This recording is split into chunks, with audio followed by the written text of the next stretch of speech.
নমস্কার বন্ধুরা, দেখো চলে এসেছি পায়রার ঘরে।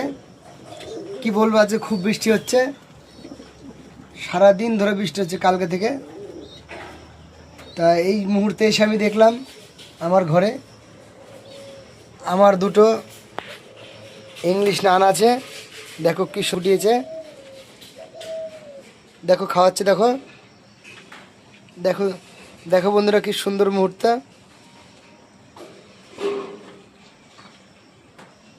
এই বৃষ্টি ভেজা দিনে শুভ সংবাদটা তোমাদের দেখিয়ে দিলাম। দেখো কি সুন্দর বাচ্চা ফুটেছে, দুটো বাচ্চা ফুটিয়েছে। দেখো এই দেখো ফুটফুটে সুন্দর বেবি ফুটিয়েছে, সদ্য ডিম ফুটিয়েছে। দেখো ডিমের খোসা এখনো ফেলিনি। এই দেখো পরিষ্কার করতে উঠলাম, সকাল থেকে উঠতে পারিনি। দেখো বন্ধুরা, এই যেটা মেল এটা ফিমেল। দেখো ফিমেলটা আমার ইংলিশ নান আছে আর মেলটা বাংলা নান, কিন্তু তবু কোয়ালিটি দেখো A1 ক্লাস কোয়ালিটি। তা বন্ধুরা, ভিডিওটা যদি ভালো লাগে একটু কমেন্ট করে জানিও, লাইক আর শেয়ার করে দিও। দেখো বন্ধুরা।